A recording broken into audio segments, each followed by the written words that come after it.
অবশেষে সিএসকে কিন্তু জিতে গেছে দিল্লির বিপক্ষে। দিল্লির উপর প্রথম থেকে পুরোপুরি হাবি ছিল সিএসকে।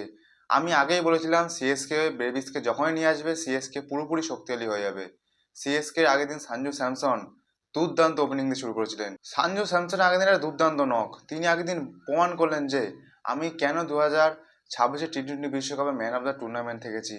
আগের দিন একটা দুর্দান্ত ইনিংস, সেই ইনিংসের জোরেই কিন্তু সিএসকে দুর্দান্ত জয়লাভ করে নিয়েছে ডিসির বিপক্ষে। দিল্লি আগের দিন সিএসকে এর সামনে পুরোপুরি ফিকে পড়ে গেছিল, না ব্যাটিং এ চলছে না বোলিং এ চলছে। আগের দিন সিএসকে দিল্লির বিপক্ষে 212 রান করে মাত্র 2 উইকেটের বিনিময়ে, আর সেই রান চেস করতে এসে ডিসি পুরোপুরি ভরাডুবি দেখা ছিল প্রথম থেকেই।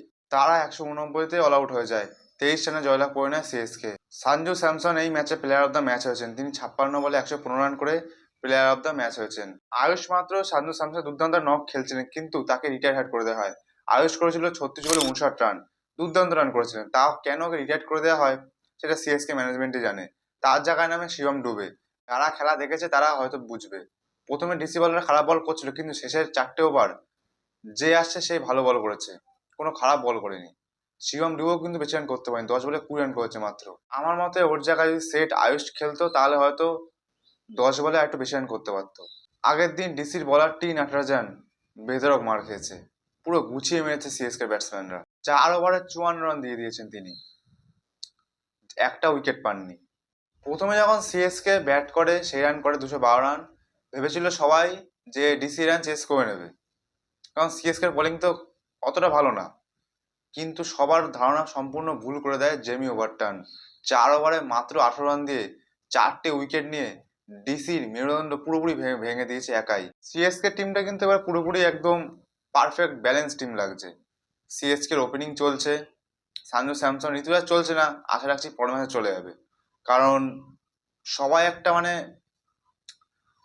কনফিডেন্স লো হয়ে গেছিল সবার, যে সিএসকে হেরে যাচ্ছে কি করে হবে, টেনশন থাকে একটা। ঋতুরাজ ক্যাপ্টেন, আগের দিন যা খেললো 5 জন যে চলেছে, আর পরের দিন এই কনফিডেন্সে 6 জন চলে যাবে, পুরো 11 জনই চলে যাবে পরের দিন। পরের দিন আবার কেকেআর সাথে খেলা। কেকেআর টিমটা বলতে গেলে সিএসকে সামনে পুরোপুরিভাবে হেরে যাবে আমার মনে হচ্ছে, কারণ কেকেআর টিমে তালগোল নেই। সিএসকে টিমটা এখনো কামব্যাক করতে পারবে, এখনো কিচ্ছু হয়নি। যা টিম বোলিং চলছে, ব্যাটিং ঠিক আছে, মিডল অর্ডার ঠিক আছে। আগের ম্যাচগুলো দেখতে গেলে সিএসকে মিডল অর্ডার খেলতে পারছিল না, কিন্তু যখনই ব্রেভিস ঢুকলো তখন একটা কনফিডেন্স পেলো আলাদা সিএসকে ব্যাটসম্যানরা।